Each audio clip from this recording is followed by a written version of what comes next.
A 28-year-old man from Queens stood in front of a crumbling hotel covered in plywood, with broken windows and a sinking foundation, and saw something nobody else could see. While seasoned Manhattan investors looked at the Commodore Hotel and saw a corpse, a financial black hole that had been bleeding millions for years, Donald Trump saw the deal that would change his life forever. It was 1974. New York City was literally on fire, and the smartest money in town was fleeing to safer investments. But Trump wasn't smart money. He was hungry money.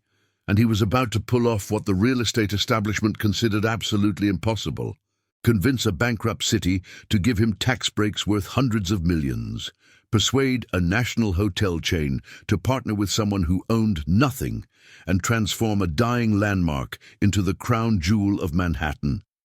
This is the story of the deal that built an empire. New York City, 1974. If you weren't there, you cannot imagine how apocalyptic it truly was. This wasn't the gleaming metropolis of glass towers and billion-dollar condos we know today. This was a city in terminal decline, circling the drain of bankruptcy, crime, and urban decay. Garbage piled up on the streets because the city couldn't afford to collect it consistently. The subway system was a nightmare of graffiti-covered cars and frequent breakdowns. Crime was at historic highs. Entire neighborhoods in the Bronx were literally burning, buildings set ablaze by landlords who found insurance money more profitable than rent collection. Times Square wasn't a tourist destination. It was a war zone of prostitution, drugs, and violence. The city's finances were so catastrophic that President Gerald Ford famously told New York to drop dead when they begged for a federal bailout. The Daily News ran the headline that would define an era: Ford to city drop dead. New York was on its own, new, drowning in debt, and every smart investor was pulling their money out as fast as they could. Right in the heart of this chaos, directly adjacent to Grand Central Terminal, one of the busiest transportation hubs in the world, stood the Commodore Hotel. Built in 1919 as a jewel of the railroad age, it had once been magnificent. 2,000 rooms spread across a massive structure that had hosted presidents, celebrities, and titans of industry. It represented the golden age of American rail travel, when Grand Central was the gateway to the nation. But by 1974, the Commodore was dying. The lobby was dark and depressing. Windows were covered with plywood boards to prevent break-ins. The rooms were outdated and filthy. The hotel was losing millions of dollars every year. The owner, Penn Central Railroad, was itself bankrupt and desperate to offload the property. Veteran real estate developers in Manhattan looked at the Commodore and saw an impossible situation: a massive building in a collapsing city, requiring hundreds of millions in renovation, with no guarantee anyone would actually stay there even if you fixed it up. It was a financial suicide mission. Everyone knew it. Everyone except a 28-year-old kid from Queens who rode the subway past that building every single day. Donald Trump would stand on the corner of 42nd Street and Lexington Avenue, staring up at that decaying structure, and see something completely different from what everyone else saw. He didn't see a dying hotel in a dying city. He saw location. The single most important word in real estate: location. The Commodore sat directly on top of Grand Central Terminal. Millions of commuters passed through that station every year. When the city eventually recovered, and Trump believed it would recover, whoever controlled that location would control one of the most valuable pieces of real estate in the entire world. While everyone else saw the present disaster, Trump saw the future goldmine. But seeing opportunity and seizing it are two completely different things. Trump had no money. Well, he had some money from his father's business in Brooklyn, but Fred Trump's empire was built on simple middle-class apartment buildings in the outer boroughs. Fred didn't do Manhattan. He thought Manhattan was too risky, too expensive, too dangerous. The smart money was in Brooklyn and Queens, where you knew the tenants, knew the neighborhoods, and could control your costs. Donald had tried to convince his father to expand into Manhattan before, but Fred always refused. "Stay where you know," Fred would say. "Don't try to be something you're not." But Donald didn't want to be a Brooklyn landlord for working-class families. He wanted to be a Manhattan titan. He wanted his name on buildings that touched the sky. He wanted to play in the big leagues, and the Commodore Hotel was his ticket. The problem was brutally simple. He couldn't afford it. The renovation alone would cost over $100 million, an absolutely staggering sum in 1974. And no bank in their right mind would lend that kind of money for a hotel project in a city that was literally going bankrupt. So Trump did what he would become famous for. He improvised. He bluffed. He manipulated. He played three-dimensional chess while everyone else was playing checkers. His first move was brilliant in its audacity. He needed a brand name, a hotel chain with national recognition that could give the project credibility. The Hyatt Corporation was one of the biggest hotel chains in America. But remarkably, they had no presence in New York City. Trump called Jay Pritzker, the billionaire owner of Hyatt, and pitched him a vision. "I control the Commodore site," Trump told Pritzker, which wasn't exactly true. He had started negotiations with Penn Central, but he didn't actually have a contract yet. "It's the best hotel location in the world, right on top of Grand Central. Millions of people passing by every day. When I renovate it, it will be the flagship Hyatt property on the East Coast." Pritzker was intrigued, but cautious. Why should he trust some unknown 28-year-old from Queens claiming to control prime Manhattan real estate? So Trump made his second brilliant move. He went to New York City's desperate, nearly bankrupt government and said, "I have Hyatt interested in building a major hotel that will bring jobs and tax revenue." Which wasn't exactly true either. Hyatt was interested, but not committed. Do you see what he was doing? He was playing both sides against the middle. He told Hyatt he had the city's support. He told the city he had Hyatt's commitment. Neither was entirely true, but Trump understood something fundamental about deal-making. Perception creates reality. If you can make both sides believe the deal is already happening, they'll make it happen just to avoid being left out. But Trump still faced his biggest obstacle: money. Even if he convinced Hyatt to partner and the city to support the project, where would the actual construction financing come from? No bank would touch a $100 million hotel renovation in a bankrupt city. That's when Trump conceived what many consider the most audacious tax deal in New York City history. Have you ever pulled off something so bold, so creative, that even you couldn't believe it worked? Ever convinced powerful people to give you something they said was impossible? Leave it in the comments if you've ever had that moment where your crazy idea actually succeeded. Because what Trump did next redefined the boundaries of real estate negotiation.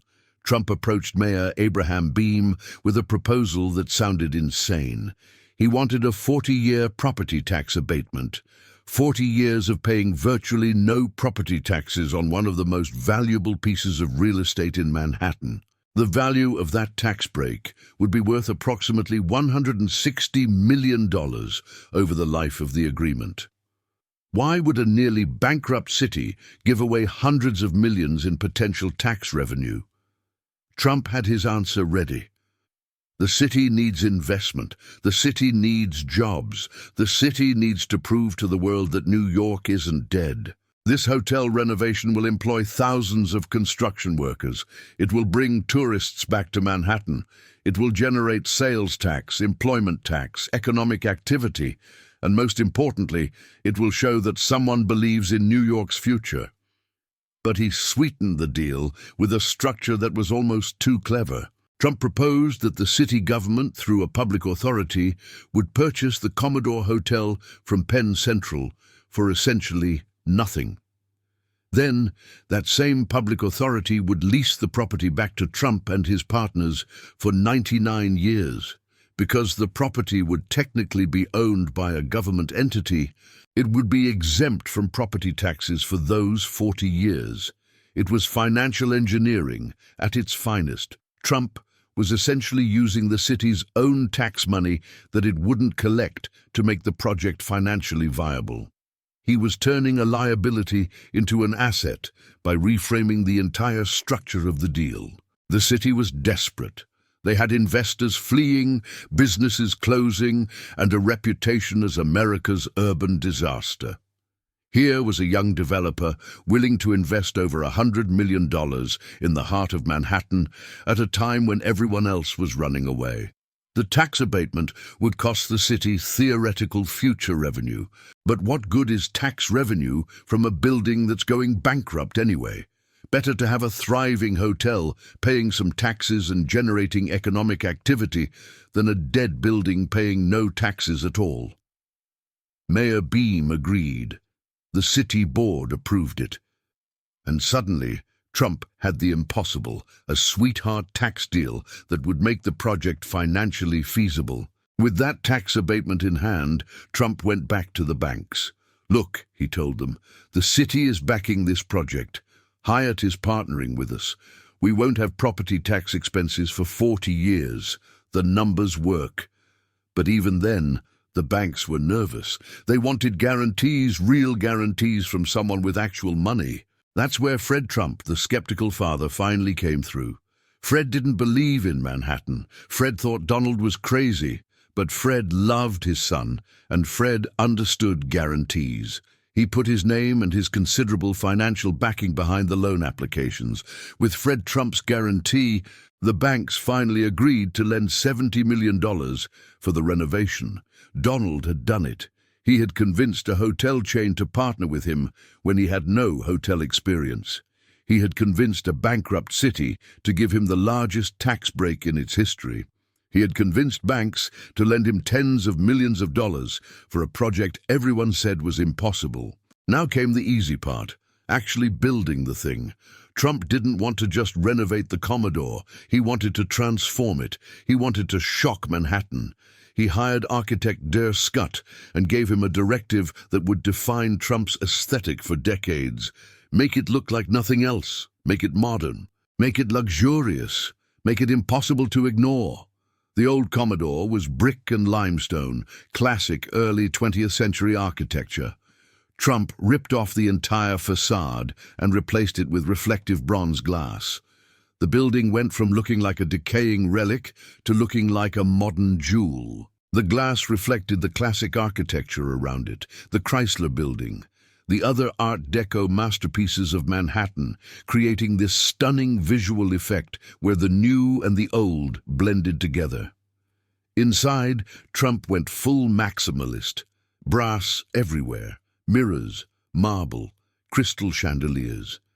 He created the aesthetic that would become synonymous with his brand throughout the 1980s. Opulent, bold, luxurious to the point of excess. It wasn't subtle. It wasn't tasteful by traditional standards, but it was memorable. It screamed success. It screamed confidence. It screamed that New York was back. The construction employed thousands of workers. For 3 years, that corner of Manhattan was a massive construction site, and Trump was there almost every day, supervising, demanding, pushing the project forward. Finally, in September 1980, the Grand Hyatt New York opened its doors. The timing couldn't have been better. The city was beginning its recovery. The fiscal crisis was stabilizing. Crime was starting to drop. Tourism was picking up. And right in the heart of the revival, next to Grand Central Terminal, stood this gleaming tower of bronzed glass that seemed to announce that the future had arrived. The hotel was an instant success. Occupancy rates exceeded projections. The restaurant and bar became hotspots for business deals and power lunches. The Grand Hyatt became the place to stay in New York. In the first year alone, it generated massive profits. Donald Trump, at 34 years old, had proven everyone wrong. The kid from Queens had conquered Manhattan. He had turned a corpse of a building into a gold mine. He had used other people's money, government tax breaks, and sheer audacity to build something that established developers said was impossible. But more than just a successful hotel, Trump had built something else, a reputation. He was now the guy who could get impossible deals done. He was the developer who would take risks when everyone else was playing it safe. He was the one who believed in New York when New York didn't believe in itself. The Grand Hyatt deal taught Trump lessons he would use for the rest of his career. Use other people's money. Use government leverage. Create perception before reality. Play multiple parties against each other. Think bigger than anyone else. And most importantly, location, location, location. From that one deal, Trump would go on to build Trump Tower, buy casinos in Atlantic City, put his name on buildings around the world, and eventually sit in the White House.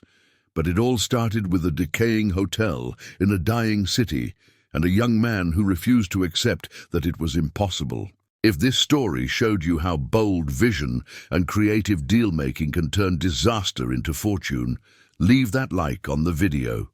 Subscribe to the channel and hit the bell icon for more stories about the deals that built empires.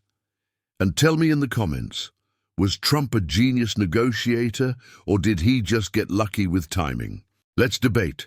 And if you want to know other stories about impossible deals and the people who pulled them off, click on the next video that appears on the screen. See you there.